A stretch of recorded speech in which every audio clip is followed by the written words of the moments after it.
God's Word, December 13th, 2025. Matthew chapter 17 verses 9a, 10 to 13.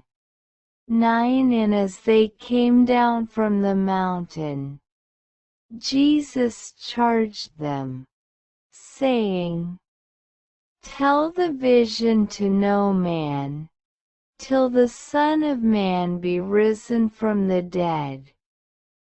10. And his disciples asked him, saying, "Why then do the scribes say that Elias must come first?" 11. But he answering, said to them, "Elias indeed shall come, and restore all things." 12. But I say to you, that Elias is already come, and they knew him not, but have done unto him whatsoever they had a mind.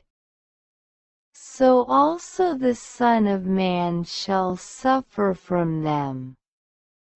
13. Then the disciples understood that he had spoken to them of John the Baptist.